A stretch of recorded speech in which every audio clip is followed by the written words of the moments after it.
हमको बेटा का इसराइल मंसूरी का है, मरवा दिया, उसको क्या बिगाड़ा। पीड़ित परिवार से मिलिएगा नहीं तो अपराधियों को कैसे संदेश जाएगा?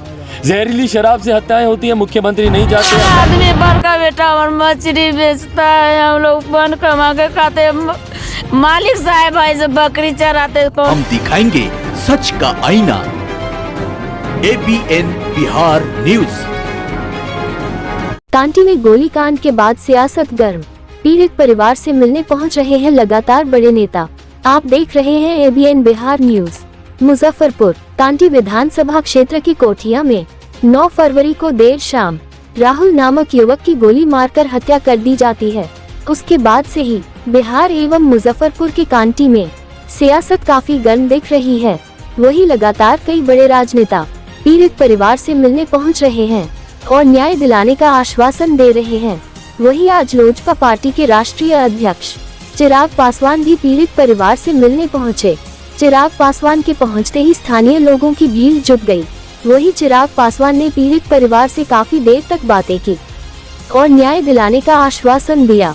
हम बता दें, कई दिनों से NTPC छाई के टेंडर को लेकर ग्रामीणों द्वारा धरना प्रदर्शन किया जा रहा था। वही बिहार के IT मंत्री एवं कांटी विधायक पर ग्रामीणों द्वारा हत्या का लगाया गया गंभीर आरोप।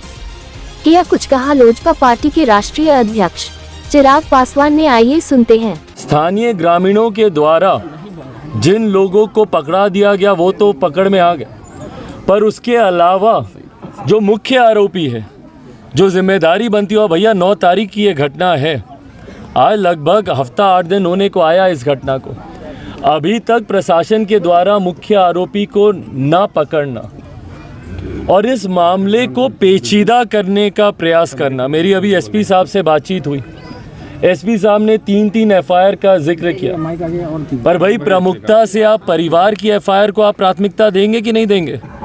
परिवार जो बात कह रहा है, परिवार को जिन लोगों पर शक है, कहीं ना कहीं इस मामले पे लीपापोती करने का प्रयास किया जा रहा है। इसको एक दूसरा स्वरूप देने का कि भैया ये एक्सीडेंटल केस है, गलती से चली हुई गोली का ये मामला है, जबकि ये सुनियोजित तरीके से की गई हत्या है। परिवार के लोग इसकी गवाही दे रहे हैं, स्थानीय ग्रामीण इस बात की गवाही दे रहे हैं। और जिस तरीके से छाई को लेकर, एक अवैध खनन को लेकर जिस तरीके से यहाँ पर मामला उठा हुआ है, जिसको लेकर स्थानीय ग्रामीण पहले से ही आक्रोशित है। और सही बात है भैया, छाई को लेकर इन लोगों के खेतों का मामला अपना ये लोग करते थे, 2 रुपया उससे बचता था, घर में आमदनी आती थी। क्यों भैया इसका एक ठेका निकाला गया? और क्यों किसी एक ही व्यक्ति को, और वो भी स्थानीय जनप्रतिनिधि को? मतलब कहीं पे कोई भी कार्य होगा तो वो स्थानीय सत्ताधारी जनप्रतिनिधि ही करेंगे। आम ग्रामीण के हाथ में कोई पैसा नहीं आए, उनकी कोई कमाई ना बढ़े, उसको लेकर ये लोग आंदोलन कर रहे हैं, आक्रोशित हैं। और उस पर जो उसके खिलाफ आवाज़ उठाएगा उन सबको धमकी देने का काम किया जा रहा है। एक की तो हत्या कर दी, इसी विषय से जुड़े आगे पीछे सही गलत वो जुड़ा था नहीं जुड़ा था इस विषय में, पर हत्या तो हुई ना। बाकी जो लोग हैं उनको धमकी दी जा रही है और स्थानीय प्रशासन हाथ पर हाथ धरकर बैठा हुआ है। और यही कारण है भैया, क्योंकि अपराधियों की पकड़ नहीं होती है, उनको गिरफ्तार नहीं किया जाता है। ये सबसे बड़ा कारण है कि बिहार में अपराध रुकता नहीं है। कल मुख्यमंत्री नीतीश कुमार जी आए थे ना भैया, समाधान यात्रा पर निकले हुए हैं। है कोई समाधान उनके पास हो रही इन हत्याओं का?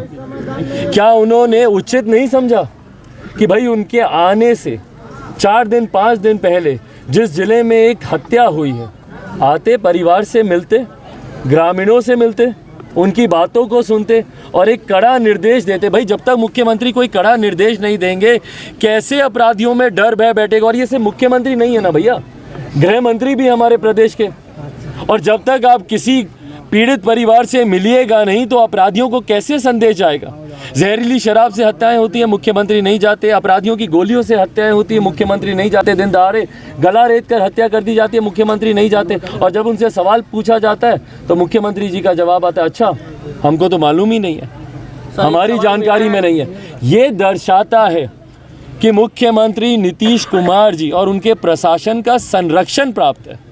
और ख़ास तौर पर जब जांच की आज स्थानीय सत्ताधारी जनप्रतिनिधि के प्रति अगर उठती है तो भैया उनको तो संरक्षित करेंगे ही मुख्यमंत्री। इनके अधिकारी बड़बोले बयान देते हैं, मुख्यमंत्री उनको संरक्षण देते हैं। इनके नेता बड़बोले बयान देते हैं, मुख्यमंत्री उनको संरक्षण देते हैं। और ये संरक्षण उन असामाजिक तत्वों को जाता है जो इस तरीके की घटनाओं को अंजाम देते हैं। परिणाम स्वरूप बिहार में हत्याओं की श्रृंखला रुक नहीं रही है। बहरहाल इस विषय को मुख्यमंत्री जी के भी संज्ञान में, लिखित रूप में डीजीपी के भी संज्ञान में, और स्थानीय एसपी से मेरी बातचीत हुई है इस विषय को लेकर।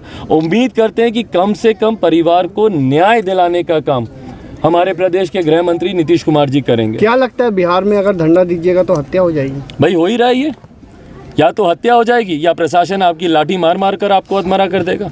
क्या हुआ बक्सर के किसानों के साथ, क्या हो रहा है सीटेट बीटेट के अभ्यर्थियों के साथ, या बिहार के युवाओं के साथ, शिक्षकों के साथ क्या हो रहा है? भाई मुख्यमंत्री जी के पास आज की तारीख में हर समस्या का एकमात्र समाधान है, वो है लाठी। या तो लाठी चलाओ, और अगर उससे भी नहीं माने तो असामाजिक तत्वों को संरक्षण देते हुए गोली मारकर हत्या कर दो। यही है मुख्यमंत्री जी का समाधान यात्रा। बिहार में जिस तरीके से महागठबंधन में हंगामा मचा हुआ है, कांग्रेस के जो प्रदेश अध्यक्ष उन्होंने कहा है कि बिहार में मंत्रिमंडल विस्तार की बात कर रहे हैं, नीतीश कुमार उसकी खारिज की, तो क्या भाई मुख्यमंत्री जब अपना अधिकार क्षेत्र दूसरे दल के नेता को दे रहे हैं, भाई हम लोग तो इससे पहले तो हम लोग नहीं सुने कि भाई मंत्रिमंडल का विस्तार हो। राष्ट्रीय स्तर पर होता है तो पूर्णतः प्रधानमंत्री के अधिकार क्षेत्र में आता है, राजकीय स्तर पर होता है संघीय ढांचे में तो पूर्णतः मुख्यमंत्री के अधिकार क्षेत्र में आता है। ऐसे में वो अपना अधिकार क्षेत्र किसी दूसरे दल के नेता को दे रहे हैं। भाई जो मुख्यमंत्री खुद अपनी पार्टी का उत्तरदायित्व, उत्तराधिकारी किसी और दल के नेता को मान रहे हैं, तो ऐसे में अगर वो अपनी जिम्मेदारी दे रहे हैं, अब इसको लेकर अगर कोई असंतोष किसी दूसरे दल के नेताओं में, तो भैया वो उनके गठबंधन का इंटरनल मैटर है, उनको आपस में ही सॉल्व करना होगा। नीतीश कुमार ने सरेंडर कर दिया, तेजस्वी के सामने सौंप दिया पूरा विरासत। भाई सरेंडर तो मुख्यमंत्री किए ही हुए हैं। इतने कमज़ोर मुख्यमंत्री नीतीश कुमार जी इससे पहले तो कभी नहीं दिखते थे, और ये कहीं ना कहीं उनकी मजबूरी भी है। भाई मुख्यमंत्री सत्ता में बने रहने के लिए, मुख्यमंत्री की कुर्सी के साथ चिपके रहने के लिए वो किसी भी स्तर का समझौता कर सकता है। अच्छा, राहुल गांधी को पीएम कैंडिडेट कांग्रेस बता रही है बिहार कांग्रेस, क्या लगता है? नीतीश और भाई उनके कहने से भाई विपक्षी एकता, एक लंबे समय से ये विषय उठता रहा है। 2014 से ही हम लोग देख रहे हैं विपक्षी एकता आज की तारीख में एक भ्रम बना हुआ है। जब जब ये लोग विपक्षी एकता के नाम पर कोई भी मंच साझा करते हैं और एक मंच पर तमाम अलग अलग दलों के नेता एक दूसरे का हाथ पकड़कर खड़े होते हैं, तो एक मंच पर एक साथ कम से कम 1 दर्जन से ज़्यादा प्रधानमंत्री पद के दावेदार दिखाई देते हैं। ऐसे में कौन नेता बने? उसी रेस में भैया मुख्यमंत्री भी हैं, उन्हीं के साथ गठबंधन है ना, तो भाई मुख्यमंत्री भी तो उसी रेस में दौड़ रहे हैं। जगह जगह अलग अलग राज्यों में जाकर जो नतमस्तक हो रहे हैं, सबके आगे प्रणाम पाती कर रहे हैं। काहे के लिए कर रहे हैं? प्रधानमंत्री पद की दावेदारी के लिए कर रहे हैं। चिराग जी आए थे, क्या आश्वासन दिए हैं, क्या कुछ बोले हैं? कहीं से हम ये थी अन्याय दिलाएंगे तो कब तक दिलाएंगे? 6 महीना में कि 10 दिन में कि 1 महीना पर दिलाएंगे? कब तक दिलाएंगे? हमको तो सहारा छीन लिया गया, हमारा तो होला ही नहीं है। कौन आधार पर जिए? हमारा बेटा के मरवा दिए, कौन आधार से जिएंगे? हमारा बेटा का कोई 2 लड़का है डबल, उसको सरकारी नौकरी देने के लिए, अन्याय दिलाने के लिए से हमको बुढ़ारी का समय का लाठी हो जाए सहारा।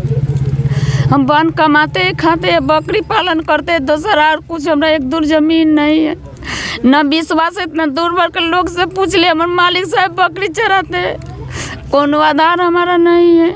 ऐसा अन्याय दिलाएंगे तो कब तक अन्याय दिलाएंगे? यो तो नहीं कहेंगे से हाँ हमको उसको बेटा का नौकरी दिलाइए, कहाँ बोले हैं? प्रशासन क्या बोली यहाँ की? अभी प्रशासन के लिए हमरा मालूम नहीं क्या बोले। स्थानीय विधायक आए थे कि नहीं मंत्री जी? इसराइल नहीं आए हैं अभी। अच्छा, सब मंत्री आ गया, वो नहीं आए तो उसको हम क्या बिगाड़ा? ऐसे नहीं आए, बिगाड़े कौन चीज़? बनियारा बन कमा के खाता है, उसको हक नहीं है जीने के लिए। जो अमीर है कोई सरकारी नौकरी कर खाता है, उसका हक है जीने के लिए। बनियारी कर खाता है, उसको हक नहीं है जीने के लिए। हमको बेटा के इसराइल मंसूरी का है मरवा दिया, उसको क्या बिगाड़ा? हम बन करके खाने वाला आदमी, बनवादार नहीं, हमारा 1 दूर जमीन नहीं, हम बहुत निर्दोष आदमी, गरीब है। अब कौन है उनकी? हम माँ है राहुल के। कितना वर्ष की उम्र? 18 बरस का परीक्षा देने के लिए आए कमा के। कौन सा परीक्षा देना था? माइटी के। कहाँ रहते थे?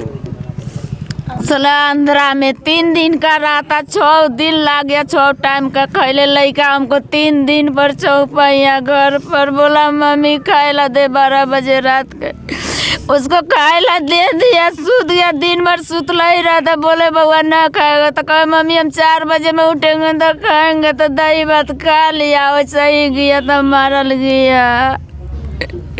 घटना कब हुई थी? 6 बजे, 6:30 बजे में शाम को मार दिया हमारा बेटा का। कैसे मालूम चला आपको?